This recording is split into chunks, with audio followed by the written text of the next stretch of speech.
ਹਰਪ੍ਰੀਤ ਸਿੰਘ ਜਵੰਦਾ ਦੀਆਂ ਕਹਾਣੀਆਂ। ਪਹਿਲੀ ਕਹਾਣੀ। ਤੇਜ਼ ਰਫ਼ਤਾਰ ਦੌੜੀ ਜਾਂਦੀ ਰੇਲ ਗੱਡੀ। ਸਾਹਮਣੇ ਵਾਲੀ ਸੀਟ ਤੇ ਟੋਪੀ ਪਾਈ ਬੈਠੇ ਬੰਦੇ ਨੂੰ ਦੇਖ ਨਿੱਕੇ ਜਿਹੇ ਨੇ ਮਾਂ ਨੂੰ ਕੰਨ ਵਿੱਚ ਸਵਾਲ ਕੀਤਾ, ਇਹ ਕੌਣ ਲੋਕ ਨੇ? ਦੱਬੀ ਆਵਾਜ਼ ਆਖਣ ਲੱਗੀ ਕਿ ਇਹ ਮੁਸਲਮਾਨ ਨੇ। ਮੀਟ ਮੱਛੀ ਤੇ ਗਾਵਾਂ ਮੱਝਾਂ ਖਾਣ ਵਾਲੇ ਲੋਕ ਸਦੀਆਂ ਤੋਂ ਸਾਡੇ ਨਾਲ ਲੜਦੇ ਆ ਰਹੇ ਨੇ। ਇਹਨਾਂ ਦਾ ਰਹਿਣ ਸਹਿਣ ਰੀਤੀ ਰਿਵਾਜ਼ ਵੱਖਰੇ ਨੇ। ਨਿਰਦੋਸ਼ਾਂ ਨੂੰ ਮਾਰਦੇ ਨੇ ਤੇ ਜੇ ਕੋਈ ਚੀਜ਼ ਦੇਣ ਤਾਂ ਬਿਲਕੁਲ ਵੀ ਨਹੀਂ ਖਾਣੀ। ਇਹ ਸਾਡੇ ਦੁਸ਼ਮਣ ਨੇ। ਸੋਚੀ ਪੈ ਗਿਆ ਕਿ ਇਹ ਤਾਂ ਸਾਨੂੰ ਪਹਿਲਾਂ ਕਦੇ ਮਿਲੇ ਵੀ ਨਹੀਂ, ਫਿਰ ਦੁਸ਼ਮਣ ਕਿੱਦਾਂ ਹੋ ਗਏ? ਬਾਲ ਮਨ 'ਚ ਡਰ ਬੈਠ ਗਿਆ ਤੇ ਉਹ ਕਦੀ ਬਾਰੀ ਵਿੱਚੋਂ ਬਾਹਰ ਤੇ ਕਦੀ ਉਸ ਵੱਲ ਦੇਖ ਲੈਂਦਾ। ਖਾਣਾ ਖਾਣ ਮਗਰੋਂ ਚਿੱਟੀ ਟੋਪੀ ਵਾਲੇ ਨੇ ਅੱਲਾ ਨੂੰ ਯਾਦ ਕੀਤਾ ਤੇ ਪਰਨਾ ਵਿਛਾ ਕੇ ਸੀਟ ਤੇ ਲੰਮਾ ਪੈ ਗਿਆ। ਇੱਧਰ ਰੋਟੀ ਖਾਂਦਿਆਂ ਸਾਰੀ ਬੱਚੇ ਦੇ ਢਿੱਡ 'ਚ ਪੀੜ ਸ਼ੁਰੂ ਹੋ ਗਈ। ਦਰਦ ਨਾਲ ਦੋਹਰੇ ਤੀਰੇ ਹੁੰਦੇ ਨੂੰ ਦੇਖ ਮਾਪੇ ਸ਼ਸ਼ੋ ਪੰਚ ਪੈ ਗਏ ਕਿ ਹੁਣ ਕੀ ਕੀਤਾ ਜਾਏ। ਆਗਰੇ ਤੋਂ ਤੁਰੀ ਹੁਣ 3 ਘੰਟਿਆਂ ਬਾਅਦ ਸਿੱਧੀ ਗਵਾਲੀਅਰ ਜਾ ਕੇ ਗੱਡੀ ਖਲੋਣੀ ਸੀ। ਪਰੇਸ਼ਾਨੀ 'ਚ ਵੇਖ ਟੋਪੀ ਵਾਲੇ ਦੀ ਜਾਗ ਖੁੱਲ ਗਈ ਤੇ ਉਹਨੇ ਉੱਪਰ ਵਾਲੀ ਸੀਟ ਤੇ ਸੁੱਤੀ ਪਈ ਬੇਗਮ ਨੂੰ ਜਗਾਇਆ ਤੇ ਆਖਿਆ ਕਿ ਪੁੱਛ, ਜੇ ਇਹਨਾਂ ਨੂੰ ਇਤਰਾਜ਼ ਨਾ ਹੋਵੇ ਤਾਂ ਬੱਚੇ ਨੂੰ ਦੇਖ ਸਕਦਾ? ਮਰਦੇ ਕੀ ਨਾ ਕਰਦੇ, ਉਹਨਾਂ ਝੱਟ ਹਾਂ ਕਰ ਦਿੱਤੀ। ਜੱਦੀ ਪੁਰਖੀ ਹਕੀਮੀ ਦੇ ਪੇਸ਼ੇ ਨਾਲ ਜੁੜੇ ਉਸ ਕੋਲ ਦਵਾਈਆਂ ਦੀ ਸਾਰੀ ਕਿੱਟ ਮੌਜੂਦ ਸੀ। ਉਹਨੇ ਲੇਟੇ ਹੋਏ ਦੇ ਢਿੱਡ ਤੇ ਹੱਥ ਫੇਰਿਆ, ਅਟੈਚੀ 'ਚੋਂ ਕੁਝ ਦਵਾਈਆਂ ਕੱਢੀਆਂ, ਥਰਮਸ ਤੇ ਗਰਮ ਪਾਣੀ 'ਚ ਘੋਲ ਉਹਦੀ ਮਾਂ ਨੂੰ ਫੜਾ ਦਿੱਤੀਆਂ ਤੇ ਆਖਿਆ ਕਿ ਹੌਲੀ ਹੌਲੀ ਪਿਲਾਈ ਜਾਵੇ। ਬੱਚੇ ਨੇ ਮਾਂ ਵੱਲ ਵੇਖਿਆ, ਸ਼ਾਇਦ ਪੁੱਛ ਰਿਹਾ ਸੀ ਕਿ ਘੜੀ ਕੁ ਪਹਿਲਾਂ ਕੀਤੀ ਸਖਤ ਹਿਦਾਇਤ ਦਾ ਕੀ ਕਰਾਂ, ਜਿਸ ਮੁਤਾਬਕ ਇਹ ਦੁਸ਼ਮਣ ਲੋਕ ਨੇ ਤੇ ਇਹਨਾਂ ਹੱਥੋਂ ਕੁਝ ਨਹੀਂ ਖਾਣਾ। ਮਾਂ ਨੇ ਤਰਲੇ ਜੇ ਨਾਲ ਜ਼ੋਰ ਪਾਇਆ ਤੇ ਉਹ ਦਵਾਈ ਪੀ ਗਿਆ। ਤਕਰੀਬਨ ਘੰਟੇ ਬਾਅਦ 9/9 ਹੋ ਗਿਆ। ਇਨਸਾਨੀਅਤ ਦੇ ਮਜ਼ਬੂਤ ਰਿਸ਼ਤੇ ਅੱਗੇ ਨਫ਼ਰਤ ਦਾ ਉਸਾਰਿਆ ਜਾ ਰਿਹਾ ਵੱਡਾ ਸਾਰਾ ਪਹਾੜ ਢਹਿ ਢੇਰੀ ਹੋ ਗਿਆ। ਪਰ ਕੋਲ ਹੀ ਪਈ ਅਖਬਾਰ ਦੀ ਨੁੱਕਰ 'ਚ ਇੱਕ ਛੋਟੀ ਜਿਹੀ ਖਬਰ ਸੀ। ਫਰਿੱਜ ਵਿੱਚ ਗਾਂ ਦਾ ਮੀਟ ਰੱਖਣ ਦੇ ਸ਼ੱਕ ਵਿੱਚ ਭੀੜ ਨੇ ਇੱਕ ਨੂੰ ਜਿਉਂਦਾ ਸਾੜਿਆ। ਧੰਨਵਾਦ। ਅਗਲੀ ਕਹਾਣੀ। ਕਰਨਲ ਗੁਰਦੀਸ਼ ਸਿੰਘ ਘੁੰਮਣ ਪਿੱਛੇ ਜੇ ਪੂਰੇ ਹੋ ਗਏ। ਪਹਿਲੀ ਵਾਰ ਵਿਨੀਪੈਗ ਮਿਲੇ। ਪਿੰਡ ਦਾ ਨਾਮ ਸੁਣ ਲੂ ਕੰਡੇ ਖੜੇ ਹੋ ਗਏ। ਬਟਾਲੇ ਕੋਲ ਦਾਖਲਾ। ਹਜ਼ਾਰਾਂ ਕਿਲੋਮੀਟਰ ਦੂਰ ਬਰਫਾਂ ਦੇ ਸਮੁੰਦਰ 'ਚ ਕੋਈ ਅਚਾਨਕ ਮਿਲ ਪਏ ਤਾਂ ਇੰਜ ਹੋਣਾ ਸੁਭਾਵਕ ਹੀ ਤਾਂ ਹੈ। ਇੱਕ ਵਾਰ ਪਿੰਡ ਗਏ ਤਾਂ ਵੀਡੀਓ ਕਾਲ ਲਾ ਲਈ। ਟਰੈਕਟਰ ਦੀਆਂ ਤਵੀਆਂ ਪਿੱਛੇ ਸਿਆੜਾਂ 'ਚੋਂ ਨਿਕਲਦੇ ਹੋਏ ਗੰਡੋਏ ਖਾਂਦੇ ਚਿੱਟੇ ਬਗਲੇ ਤੇ ਗਿਟਾਰਾਂ ਵੇਖ ਧਰਵਾਸ ਜੀ ਵੱਜੀ ਕਿ ਅਜੇ ਸਾਰਾ ਕੁਝ ਮੋਬਾਈਲ ਟਾਵਰਾਂ ਦੀ ਭੇਟ ਨਹੀਂ ਚੜਿਆ। ਇਸੇ ਪਿੰਡ ਦਾ ਮਸ਼ਹੂਰ ਹਾਕੀ ਖਿਡਾਰੀ ਸੁਰਜੀਤ ਸਿੰਘ ਦਾ ਪਿੰਡ ਖੁਦ ਵੇਖਿਆ। ਗੇਂਦ ਜਦੋਂ ਇਸ ਕੋਲ ਆਉਂਦੀ ਤਾਂ ਹਸਨ ਸਰਦਾਰ ਤੇ ਸ਼ਮੀਉੱਲਾ ਵਰਗੇ ਪਾਕਿਸਤਾਨੀ ਹਾਕੀ ਦੇ ਧੁਰੰਧਰ ਵੀ ਪਿਛਲੇ ਪੈਰੀਂ ਹੋ ਜਾਇਆ ਕਰਦੇ। ਸੰਨ 82 ਜਲੰਧਰ ਬਿਧੀਪੁਰ ਫਾਟਕ ਤੇ ਹੋਏ ਐਕਸੀਡੈਂਟ 'ਚ ਤੁਰ ਗਿਆ। ਵਾਗਿਓਂ ਪਾਰ ਵਾਲੇ ਵੀ ਕਿੰਨੇ ਦਿਨ ਭੁੱਬਾ ਮਾਰ-ਮਾਰ ਰੋਂਦੇ ਰਹੇ। ਬਹੁਤੇ ਰੋਣਗੇ ਦਿਲਾਂ ਦੇ ਜਾਨੀ, ਮਾਪੇ ਤੈਨੂੰ ਘੱਟ ਰੋਣਗੇ ਵਾਲੀ ਗੱਲ ਸੱਚ ਹੋ ਗਈ।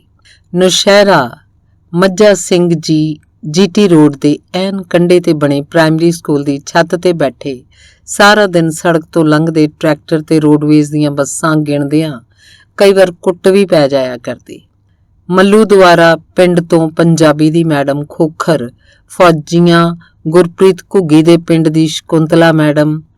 ਧੁੱਪੇ ਬੈਠੀ ਨੂੰ ਨੀਂਦ ਆ ਜਾਂਦੀ, ਹਾਸਾ ਨਿਕਲ ਜਾਣਾ ਤੇ ਫਿਰ ਕੁੱਟ ਪੈਣੀ, ਪਰ ਪੀੜ ਨਹੀਂ ਸੀ ਹੋਇਆ ਕਰਦੀ। ਨੌਸ਼ਹਿਰੇ ਪਿੰਡ ਦੇ ਐਨ ਵਿਚਕਾਰ ਕਾਕੇ ਦੀ ਹੱਟੀ ਅੱਗੇ ਪੱਕੇ ਬੋੜ ਦੇ ਥੜੇ ਉੱਤੇ ਬੈਠਾ ਰਹਿੰਦਾ ਜੱਸੀ ਨਾਮ ਦਾ ਨੰਗ ਧੜੰਗਾ ਸਿੱਧੜ ਜਿਹਾ ਰੱਬ ਦਾ ਬੰਦਾ। ਪੜ੍ਹਿਆ ਲਿਖਿਆ ਸੀ, ਹਮੇਸ਼ਾ ਅੰਗਰੇਜ਼ੀ ਦੀ ਪੁਰਾਣੀ ਅਖਬਾਰ ਪੜ੍ਹਦਾ ਰਹਿੰਦਾ।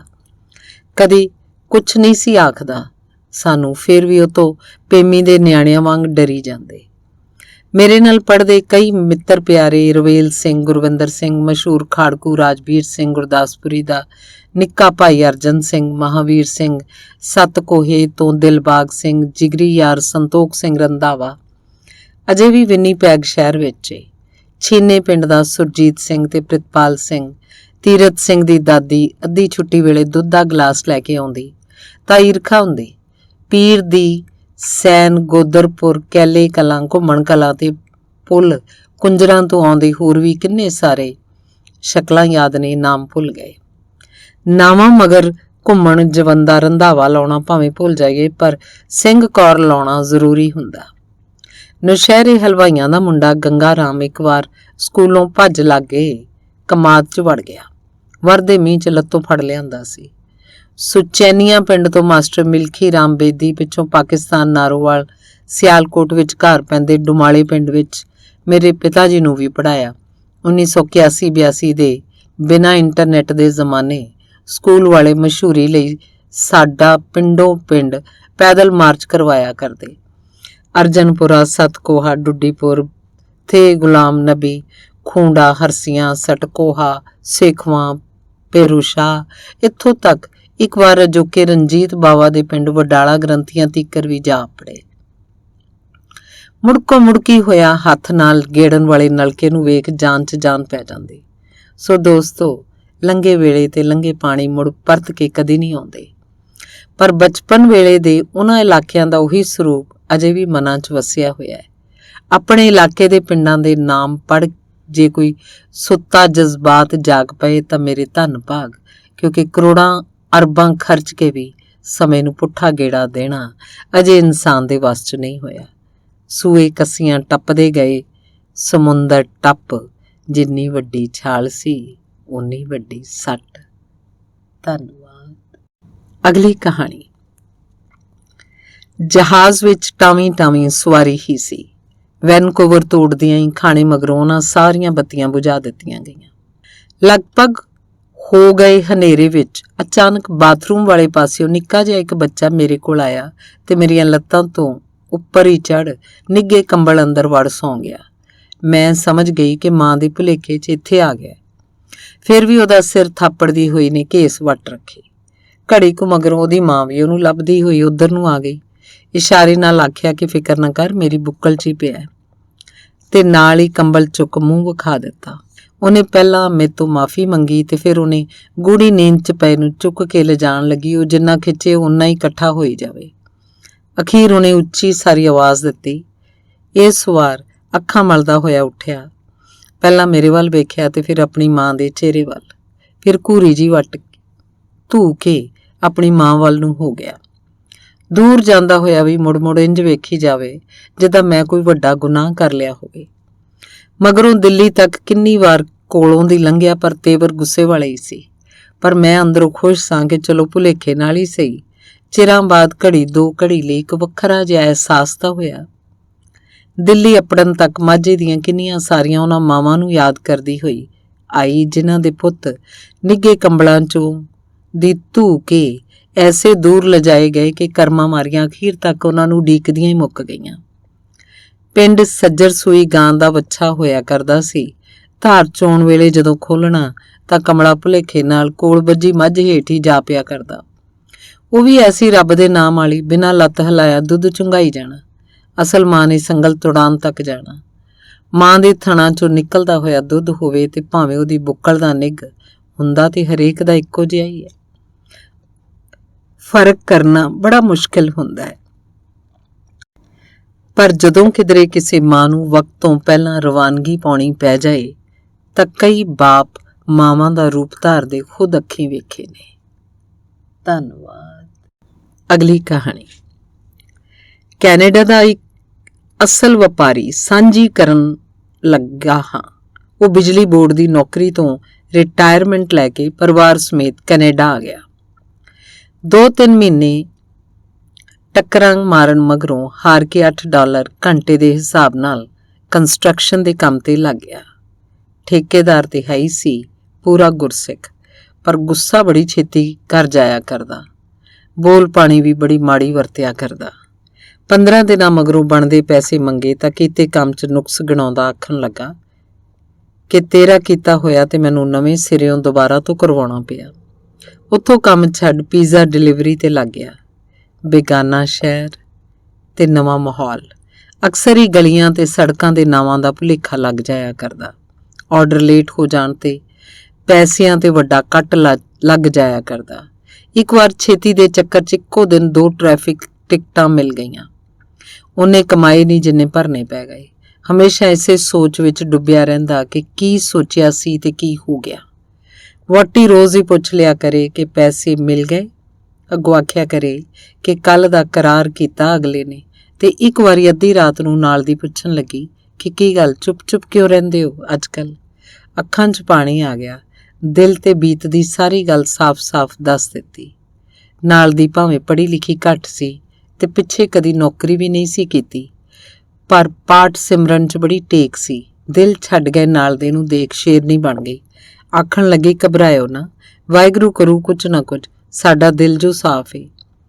ਉਸ ਸਧਾਰਨ ਜੀ ਘਰੇਲੂ ਔਰਤ ਵਿੱਚ ਇੰਨਾ ਆਤਮ ਵਿਸ਼ਵਾਸ ਪਤਾ ਨਹੀਂ ਕਿੱਥੋਂ ਆ ਗਿਆ। ਮਾਂ ਦੀ ਧੀ ਨੇ 3 ਸਾਲ ਇੱਕ ਫੈਕਟਰੀ 'ਚ ਡਟ ਕੇ ਮਿਹਨਤ ਕੀਤੀ, ਦੂਜੀ ਜਗ੍ਹਾ ਕੰਮ ਵੀ ਕੀਤਾ ਤੇ ਉਹਦੇ ਇਲੈਕਟ੍ਰੀਸ਼ੀਅਨ ਕੋਰਸ ਦੇ ਲੋੜੀਂਦੇ ਕ੍ਰੈਡਿਟ ਪੂਰੇ ਕਰਵਾਏ। ਫਿਰ ਕਿਸੇ ਗੋਰਿਆਂ ਦੀ ਕੰਪਨੀ 'ਚ $28 ਘੰਟੇ ਦੇ ਮਿਲਣੇ ਸ਼ੁਰੂ ਹੋ ਗਏ। ਜੇ ਕਦੀ 1 ਮਿੰਟ ਵੀ ਵੱਧ ਕੰਮ ਕਰਨਾ ਪੈ ਜਾਂਦਾ ਤਾਂ ਅਗਲੇ 100 ਵਾਰੀ ਥੈਂਕ ਯੂ ਆਖ ਓਵਰ ਟਾਈਮ ਵੀ ਦਿੰਦੇ। ਸਬੱਬ ਨਾਲ ਇੱਕ ਦਿਨ ਕੰਮ ਦੇ ਸਿਲਸਿਲੇ 'ਚ ਫਿਰ ਉਸੇ ਪੀਜ਼ੇ ਤੇ ਜਾਣਾ ਪੈ ਗਿਆ ਜਿੱਥੇ ਕਦੀ ਨਵੇਂ ਆਏ ਦੇ ਜ਼ਹਿਨ ਤੇ ਡੂੰਘੀਆਂ ਸੱਟਾਂ ਵੱਜੀਆਂ ਸਨ। ਆਪਣੀ ਬਰਾਦਰੀ ਵਾਲਿਆਂ ਦੇ ਮੂੰਹ ਆਪਣੇ ਵਜੂਦ ਲਈ ਨਿਕਲੀਆਂ ਗਾਲਾਂ ਤੇ ਝਿੜਕਾਂ ਚੇਤੇ ਆ ਗਈਆਂ।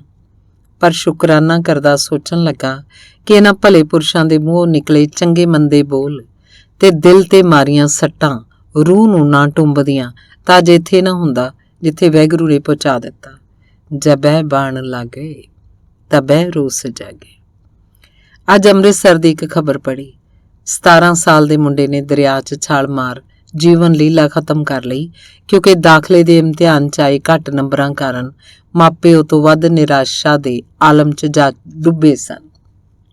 ਜਿੱਥੇ ਅਗਲੇ ਨੂੰ ਅਗਲੇ ਇਮਤਿਹਾਨਾਂ ਵਾਸਤੇ ਡਟ ਕੇ ਤਿਆਰੀ ਕਰਨ ਦਾ ਥਾਪੜਾ ਮਿਲਣਾ ਚਾਹੀਦਾ ਸੀ, ਉੱਥੇ ਮਿਲਿਆ ਨਿਰਾਸ਼ਾ ਵਾਲਾ ਗਮਗੀਨ ਮਾਹੌਲ। ਇਸ ਹਾਲਤ ਵਿੱਚ ਜਵਾਨ ਔਲਾਦ ਕੋਲ ਸਿਰਫ 2 ਰਾਹ ਹੀ ਬਚਦੇ ਨੇ, ਖੁਦਕੁਸ਼ੀ ਵਾਲੀ ਅੰਨੀ ਗਲੀ ਤੇ ਜਾਂ ਫਿਰ ਨਸ਼ਿਆਂ ਵਾਲਾ ਕਾਫਲਾ। 1950 ਵਿੱਚ KFC ਵਾਲਾ ਕਰਨਲ ਸਾਂਡਰਸ ਆਪਣੀ ਚਿਕਨ ਦੀ ਰੈਸਪੀ ਤਕਰੀਬਨ 1000 ਕੁ ਲੋਕਾਂ ਕੋਲ ਲੈ ਕੇ ਗਿਆ।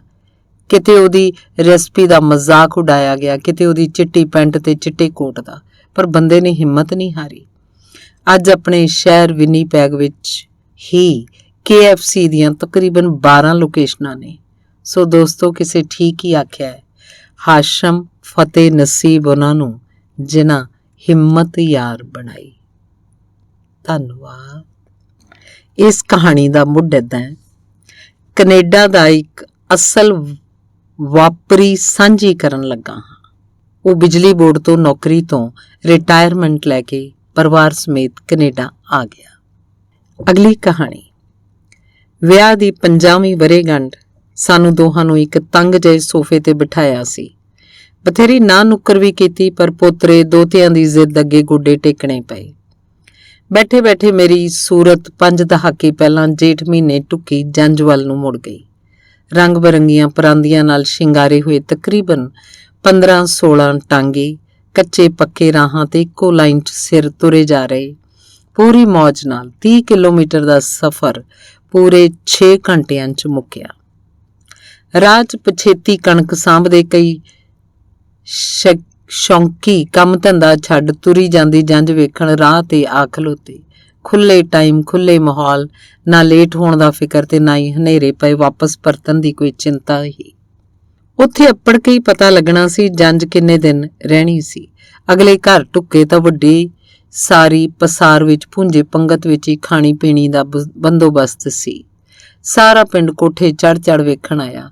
ਭੰਡਾਂ ਤੇ ਲਾਗ ਮੰਗਣ ਵਾਲਿਆਂ ਦੀ ਪੂਰੀ ਚੜ੍ਹਾਈ, ਇੱਕ ਦੂਜੇ ਤੋਂ ਵੱਧ ਕੇ ਵੇਲ ਕਰਾਉਂਦੇ। ਜੀਜੇ, ਮਾਸੜ, ਫੁੱਫੜ ਤੇ ਮਾਮੇ ਤਾਏ, ਪਕੌੜੇ, ਵੇਸਣ ਤੇ ਦੇਗਾਂ ਵਿੱਚੋਂ ਮਦਹੋਸ਼ ਕਰਦੀ ਖੁਸ਼ਬੂ।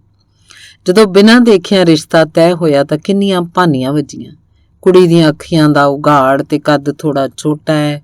ਫਿਰ ਮੇਲੇ 'ਚ ਦੂਰੋਂ ਦੇਖੀਆਂ ਛੋਟੇ ਉਘਾੜ ਵਾਲੀਆਂ ਉਹਨਾਂ 2 ਅੱਖੀਆਂ ਨੇ ਐਸਾ ਜਾਦੂ ਕੀਤਾ ਕਿ ਮੁੜ ਕੇ ਕੋਈ ਹੋਰ ਮੂਰਤ ਮਨ 'ਚ ਟਿਕ ਹੀ ਨਾ ਸਕੇ।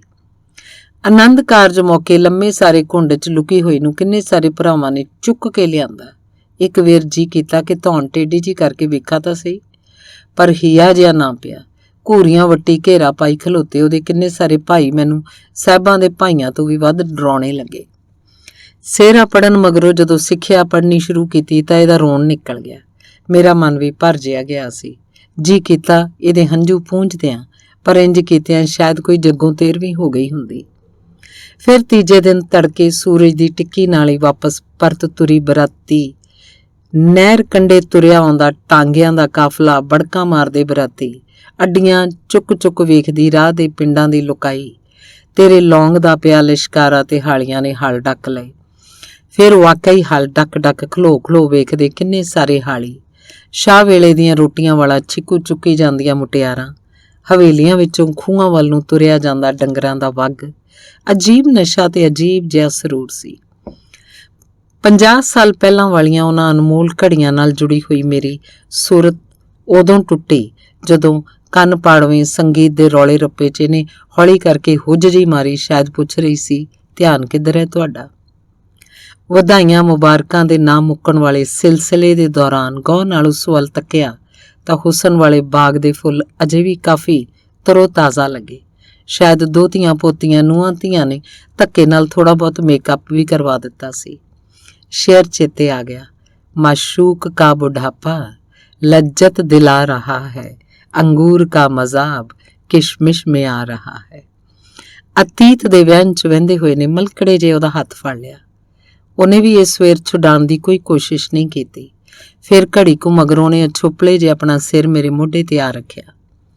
ਅੰਤਾਂ ਦੀ ਖੁਸ਼ੀ ਦੇ ਨਾਲ ਨਾਲ ਥੋੜਾ ਫਿਕਰ ਵੀ ਹੋਈ ਜਾ ਰਿਹਾ ਸੀ। ਪਤਾ ਨਹੀਂ ਸਵੇਰੇ ਦਵਾਈ ਲਈ ਸੀ ਕਿ ਨਹੀਂ। ਮਾੜਾ ਜਿਹਾ ਹਲੂਣਿਆ ਤਾਂ ਵੇਖਿਆ ਉਹਦੀਆਂ ਅੱਖਾਂ 'ਚ ਹੰਝੂ ਸਨ।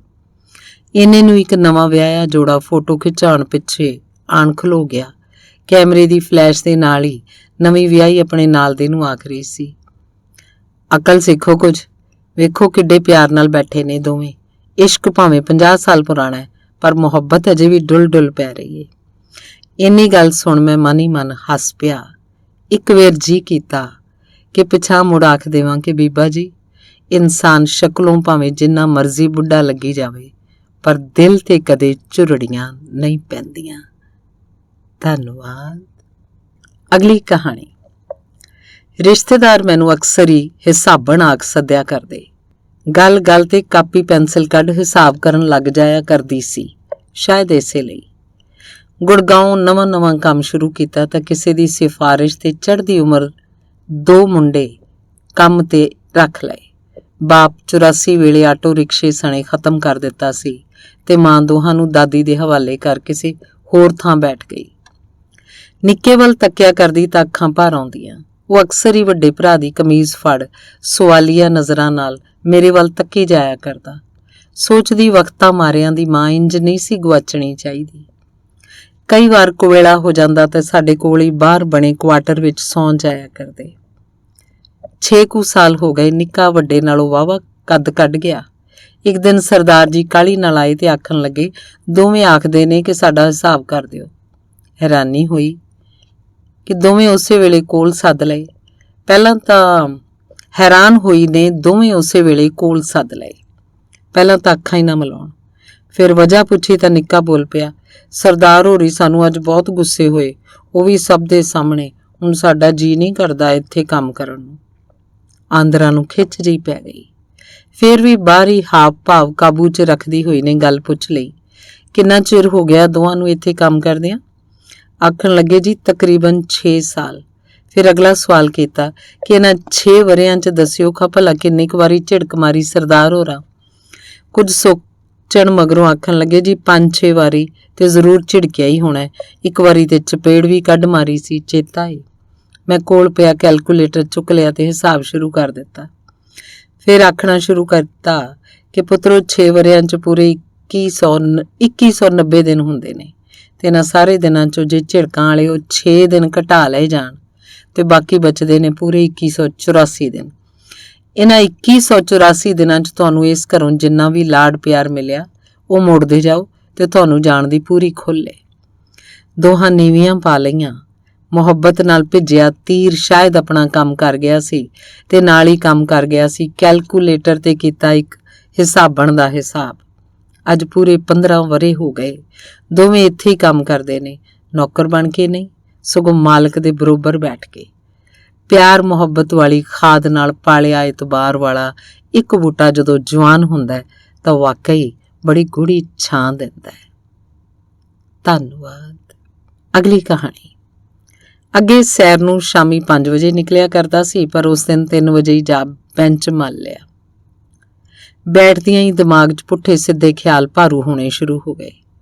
ਬੇਟੇ ਦਾ ਬਚਪਨ ਦਿਮਾਗ 'ਚ ਘੁੰਮਣਾ ਸ਼ੁਰੂ ਹੋ ਗਿਆ। ਨਿੱਕਾ ਜਿਹਾ ਮੂੰਹ ਗੱਲਬਾਤ ਵਿੱਚ ਕੱਢਿਆ ਕਰਦਾ ਤੇ ਚੀਜ਼ ਹਾਜ਼ਰ ਪਹਿਲਾਂ ਹੋ ਜਾਇਆ ਕਰਦੀ। ਕਮਰੇ ਤੇ ਅਲਮਾਰੀਆਂ ਕੱਪੜਿਆਂ, ਬੂਟਾਂ, ਖਿਡੌਣਿਆਂ ਤੇ ਹੋਰ ਕਿੰਨੀਆਂ ਸਾਰੀਆਂ ਸ਼ੈਵਾਂ ਨਾਲ ਨੱਕੋ ਨੱਕ ਭਰੇ ਰਹਿੰਦੇ। ਹੁਣ ਜਵਾਨ ਹੋ ਕੇ ਵਿਆਹਿਆ ਗਿਆ, ਪਿਓ ਵਾਸਤੇ ਟਾਈਮ ਹੀ ਹੈ ਨਹੀਂ। ਕੀ ਮੰਗ ਲਿਆ ਸੀ ਉਹ ਤੋਂ? ਸਿਰਫ ਬਾਗਬਾਨੀ ਨਾਲ ਸੰਬੰਧਿਤ ਕੁਝ ਸਮਾਨ, ਫੁੱਲ ਬੂਟੇ, ਖਾਦ ਤੇ ਨਿੱਕਾ ਮੋਟਾ ਹੋਰ ਨਿੱਕ ਸੁੱਖ। ਅੱਗੋਂ ਘੜਿਆ ਕਢਾਇਆ ਜਵਾਬ, ਡੈਡ ਬਿਜ਼ੀ ਆ, ਟਾਈਮ ਘੱਟ ਹੈ, 2-3 ਦਿਨ ਉਡੀਕ ਲਓ। ਘਰੋਂ ਆਏ ਫੋਨ ਨੇ ਖਿਆਲਾਂ ਦੀ ਲੜੀ ਤੋੜ ਸੁੱਟੀ। ਆਖਣ ਲੱਗੀ, ਡੈਡ ਕੋਈ ਗੁਰਦਿਆਲ ਸਿੰਘ ਅੰਕਲ ਨੇ, ਕਹਿੰਦੇ ਮਿਲਣਾ ਤੁਹਾਨੂੰ, ਘਰੇ ਆ ਜਾਓ। ਗੁਰਦਿਆਲ ਸਿੰਘ ਕਿਹੜਾ ਗੁਰਦਿਆਲ ਸਿੰਘ ਹੋ ਸਕਦਾ ਹੈ? ਦਿਮਾਗ ਤੇ ਬਥੇਰਾ ਜ਼ੋਰ ਪਾਇਆ, ਪਰ ਕਾਲੇ ਕਦਮੀ ਘਰੇ ਪਹੁੰਚਿਆ। ਅੱਗੇ ਵਿਹੜੇ 'ਚ ਨਵੇਂ ਪੁਰਾਣੇ ਦੋਸਤਾਂ ਦੀ ਰੌਣਕ ਲੱਗੀ ਹੋਈ ਸੀ। ਟੇਬਲ ਤੇ ਬਰਫੀਆਂ, ਸਮੋਸੇ, ਹੋਰ ਵੀ ਬੜਾ ਕੁਝ ਦਾ ਢੇਰ ਲੱਗਿਆ ਸੀ। ਦਿਮਾਗ 'ਚ 16 ਜੁਲਾਈ ਵਾਲੀ ਜਨਮ ਤਰੀਕ ਘੁੰਮਣ ਲੱਗੀ। ਹੈਰਾਨ ਸੀ ਕਿ ਇੰਨਾ ਸਾਰਾ ਕੁਝ ਏਡੀ ਛੇਤੀ ਅਰੇਂਜ ਕਿੱਦਾਂ ਕਰ ਲਿਆ। ਫਿਰ ਅਗਲੇ 2 ਘੰਟੇ ਵਧਾਈਆਂ ਕਿਧਰੋਂ ਕਿਧਰੋਂ ਆਉਂਦੀਆਂ ਰਹੀਆਂ, ਮੈਨੂੰ ਕੁਝ ਨਹੀਂ ਪਤਾ। ਫਿਰ ਗਿਫਟ ਦੀ ਵਾਰੀ ਆਈ। ਨਿੱਕੀ ਪੋਤੀ ਉਂਗਲ ਫੜ ਬਾਹਰ ਨੂੰ ਲੈ ਤੁਰੀ। ਬਾਕੀ ਸਾਰੇ ਵੀ ਸਾਡੇ ਮਗਰ ਮਗਰ ਹੋ ਤੁਰੇ। ਬਾਹਰ ਲੌਨ 'ਚ ਤਾਜ਼ੀਆਂ ਗੋਡੀਆਂ ਕਿਆਰੀਆਂ ਵਿੱਚ ਨਰਸਰੀ ਤੋਂ ਲਿਆਂਦੇ ਕਿੰਨੇ ਸਾਰੇ ਫੁੱਲਾਂ ਦੇ ਬੂਟੇ ਤਰਤੀਬਵਾਰ ਕਰਕੇ ਰੱਖੇ ਹੋਏ ਸਨ। ਮੁਹੱਬਤਾਂ ਦੇ ਬੱਦਲ ਛਾ ਗਏ ਤੇ ਨਿੱਕੀਆਂ ਕਣੀਆਂ ਦੇ ਰੂਪ ਵਿੱਚ ਡਿੱਗਦੇ ਹੋਏ ਪਿਆਰ ਨੇ ਮੇਰੇ ਲੂੰ ਕੰਡੇ ਖੜੇ ਕਰ ਦਿੱਤੇ। ਕੁਝ ਚਿਰ ਪਹਿਲਾਂ ਹੀ ਜ਼ਹਿਨ ਤੇ ਭਾਰੂ ਹੋ ਗਈਆਂ ਗਲਤਫਹਿਮੀ ਦੀਆਂ ਕਿੰਨੀਆਂ ਸਾਰੀਆਂ ਪੰਡਾਂ ਆਪਣੇ ਪਨ ਦੀ ਅਚਨਚੇਤ ਵਗੀਕ ਤੇਜ਼ ਹਨੇਰੀ 'ਚ ਖਿੱਲਰ ਪੁੱਲਰ ਗਈਆਂ ਤੇ ਕੋਲ ਹੀ ਪੁੰਗਰ ਆਇਆ ਇੱਕ ਨਿੱਕਾ ਜਿਹਾ ਬੂਟਾ ਮੇਰੀ ਪਿੱਠ ਥਾਪੜਦਾ ਹੋਇਆ। ਇੰਝ ਆਖਦਾ ਮਹਿਸੂਸ ਹੋ ਰਿਹਾ ਸੀ ਕਿ ਬਾਬਾ ਜੀ, ਕੱਲ ਨੂੰ ਜੇ ਸਾਡੀਆਂ ਟਹਿਣੀਆਂ ਤੇ ਵੀ ਫੁੱਲ ਨਿਕਲਣੇ ਥੋੜੇ ਲੇਟ ਹੋ ਗਏ ਤਾਂ ਸਾਥੋਂ ਵੀ ਨਾ ਰੁੱਸ ਜਾਇਓ। ਧੰਨਵਾਦ। ਅਗਲੀ ਕਹਾਣੀ। ਅੱਧੀ ਛੁੱਟੀ ਵੇਲੇ ਉਹ ਘੜੀ ਲਾ ਕੇ ਬਸਤੇ 'ਚ ਪਾ ਜਾਇਆ ਕਰਦਾ। ਮੌਕਾ ਪਾ ਕੇ ਇੱਕ ਦਿਨ ਚੋਰੀ ਕਰ ਲਈ। ਹੁਣ ਸ਼ਸ਼ੂ 5 ਵਿੱਚ ਸਾਂ, ਲੁਕਾਵਾਂ ਕਿੱਥੇ? ਕਾਹਲੀ 'ਚ ਜੁਰਾਬ ਅੰਦਰ ਪਾ ਲਈ। ਅਗਲਾ ਪੀਰੀਅਡ ਮਾਸਟਰ ਸਵਰਨ ਸਿੰਘ ਦਾ ਸੀ। ਹਰ ਪਾਸੇ ਦੁਹਾਈ ਮੱਚੀ ਹੋਈ ਸੀ। ਉਹਨੇ ਆਉਂਦਿਆਂ ਹੀ ਸਾਰੇ ਇੱਕ ਲਾਈਨ 'ਚ ਖੜੇ ਕਰ ਲਏ। ਪਹਿਲਾਂ ਪਿਆਰ ਨਾਲ ਪੁੱਛਿਆ, ਸਾਰੇ ਨਾਂਹ ਕਰ ਗਏ। ਫਿਰ ਸਾਰਿਆਂ ਦੀਆਂ ਅੱਖਾਂ ਬੰਦ ਕਰਾ ਕੰਧ ਵੱਲ ਨੂੰ ਮੂੰਹ ਕਰਾ ਖੜੇ ਕਰ ਲਏ। ਆਖਿਆ, ਕੰਨਾਂ 'ਚ ਵੀ ਉਂਗਲਾਂ ਦੇ ਲਓ। ਜਿਹਨੇ ਵੀ ਅੱਖਾਂ ਖੋਲੀਆਂ ਜੁੱਤੀ ਫਿਰੂ ਤੇ ਨਾਲ ਨਾਲ ਸਕੂਲੋਂ ਵੀ ਕੱਢਿਆ ਜਾਊ। ਫਿਰ ਖੁਦ ਕੱਲੇ ਦੀ ਤਲਾਸ਼ੀ ਲਈ। ਮੇਰੀ ਵਾਰੀ ਆਈ। ਮੁੜਕੋ ਮੁੜਕੀ ਹੋਏ ਦੇ ਹੱਥ ਕੰਬੀ ਜਾਣ। ਉਹਨੇ ਹੌਲੀ ਜਿਹੀ ਜੁਰਾਬ ਅੰਦਰੋਂ ਕੱਢ ਲਈ, ਪਰ ਬਾਕੀ ਰਹਿ ਗਿਆ ਦੀ ਤਲਾਸ਼ੀ ਲੈਣੀ ਬੰਦ ਨਹੀਂ ਕੀਤੀ। ਜਿਹਦੀ ਗਵਾਚੀ ਸੀ ਉਹ ਬੜਾ ਖੁਸ਼, ਪਰ ਕਿਸੇ ਨੂੰ ਕੰਨੋਂ ਕੰਨ ਖਬਰ ਨਹੀਂ ਹੋਈ ਕਿ ਚੋਰ ਕੌਣ ਸੀ। ਛੁੱਟੀ ਮਗਰੋਂ ਕੋਲ ਸੱਦ ਲਿਆ। ਆਖਣ ਲੱਗਾ, ਪੁੱਤਰਾ ਮੁੜ ਕੇ ਇੰਜ ਨਾ ਕਰੀ, ਤੇਰੇ ਪਿਓ ਨੂੰ ਪਤਾ ਲੱਗਾ ਤਾਂ ਸ਼ਰਮ ਨਾਲ ਉਂਝ ਹੀ ਮਰ ਜੂ। ਮਗਰੋਂ ਮੈਂ ਫੂਡ ਸਪਲਾਈ ਦੇ ਮਹਿਕਮੇ 'ਚ ਅਫਸਰ ਲੱਗ ਗਿਆ। ਹਰ ਪਾਸੇ ਕਰਪਸ਼ਨ ਦਾ ਹੀ ਬੋਲਬਾਲਾ।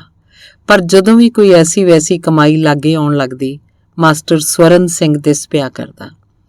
ਅੱਜ ਉਹਦੇ ਸੰਸਕਾਰ ਤੇ ਗਿਆ, ਮੈਂ ਰੋਈ ਜਾ ਰਿਹਾ ਸੀ ਤੇ ਉਹ ਮੜੀ ਤੇ ਪਿਆ ਵੀ ਉਂਝ ਹੀ ਖੁਸ਼ ਸੀ ਜਿੱਦਾਂ ਕਿੰਨੇ ਵਾਰੀ ਪਹਿਲਾਂ ਉਸ ਬਾਣੀਆਂ ਦੇ ਮੁੰਡੇ ਦੀ ਘੜੀ ਮੋੜ ਕੇ ਰੱਜੀਆਂ ਰੂਹਾਂ, ਵੱਡੀ ਸੋਚ, ਦੂਜਿਆਂ ਦੇ ਪਰਦੇ ਕੱਜਣ ਵਾਲੇ ਹਮੇਸ਼ਾ ਖੁਸ਼ ਹੀ ਰਹਿੰਦੇ ਨੇ, ਭਾਵੇਂ ਮੜੀ ਤੇ ਕਿਉਂ ਨਾ ਪਏ ਹੋਣ। ਮਾਮੇ ਦੀ ਨਿੱਕੀ ਨੂੰ ਕਿੰਨੇ ਵਰੇ ਪਹਿਲਾਂ ਵੱਡੇ ਪੁੱਤ ਦੇ ਵਿਆਹ ਤੇ ਆਈ। ਨਵਾਂ ਸਵਾਇਆ ਸੂਟ ਤੇ ਝੋਲਾ ਬੱਸ ਵਿੱਚ ਹੀ ਕਿਧਰੇ ਭੁੱਲ ਆਈ। ਹਮੇਸ਼ਾ ਹੱਸਦੀ ਰਹਿੰਦੀ। ਉਸ ਦਿਨ ਅੰਦਰੋਂ ਅੰਦਰੀ ਰੋਈ ਜਾਵੇ, ਅਖੇ ਹੁਣ ਬਰਾਤੇ ਕੀ ਪਾ ਕੇ ਜਾਵਾਂਗੀ। ਅੰਦਰ ਪਿਆ ਵਧੀਆ ਜਿਹਾ ਸੂਟ ਕੱਢਿਆ ਤੇ ਪਵਾ ਦਿੱਤਾ। ਉਹਦਾ ਰੰਗ ਵੀ ਕਿੰਨਾ ਸਾਫ਼, ਗਲ ਪਾਇਆ ਫਰੋਜ਼ੀ ਰੰਗ ਦਾ ਸੂਟ ਏਦਾਂ ਫੱਬੇ ਜਿੱਦਾਂ ਸਵਾਇਆ ਹੀ ਉਸ ਵਾਸਤੇ ਹੋਵੇ। ਲੋਕ ਤਾਰੀਫਾਂ ਦੇ ਪੁਲ ਬੰਨੀ ਜਾਣ। ਉੱਤੋਂ ਜਿਉਣ ਜੋਗੀ ਗਿੱਧਾ ਬੜਾ ਸੋਹਣਾ ਪਾਇਆ ਕਰਦੀ। ਬਸ ਧੰਨ ਹੀ ਕਰਵਾਤੀ। ਹੁਣ ਇੰਨੇ ਵਰਿਆਂ ਬਾਅਦ ਜਦੋਂ ਵੀ ਮਿਲਦੀ ਉਸ ਫਰੋਜ਼ੀ ਸੂਟ ਦਾ ਜ਼ਿਕਰ ਜ਼ਰੂਰ ਕਰਿਆ ਕਰਦੀ। ਆਖਦੀ, ਬੀਬੀ ਤੂੰ ਮੇਰਾ ਵੇਲਾ ਲੰਘਾਇਆ ਸੀ, ਰੱਬ ਤੈਨੂੰ ਸਾਰੀਆਂ ਖੁਸ਼ੀਆਂ ਦੇਵੇ। ਕਈ ਰੂਹਾਂ ਦੇ ਮੂੰਹ ਸਾਰੀ ਉਮਰ ਦੂਜਿਆਂ ਲਈ ਸਿਰਫ ਦੁਆਵਾਂ ਹੀ ਨਿਕਲਦੀਆਂ ਨੇ। ਇੱਦਾਂ ਦਿਆਂ ਨੂੰ ਫਿਰ ਗਲ ਨਾਲ ਲਾਉਣ ਨੂੰ ਵੀ ਬੜਾ ਜੀਅ ਕਰਦਾ ਹੈ। ਇਹਨਾਂ ਦੇ ਮੁੜਕੇ ਦੀ ਖੁਸ਼ਬੂ ਵਿੱਚੋਂ ਵੀ ਹਮੇਸ਼ਾ ਪੂਰੀ ਕਾਇਨਾਤ ਦੀ ਝਲਕ ਪੈਂਦੀ ਰਹਿੰਦੀ ਹੈ। ਧੰਨਵਾਦ।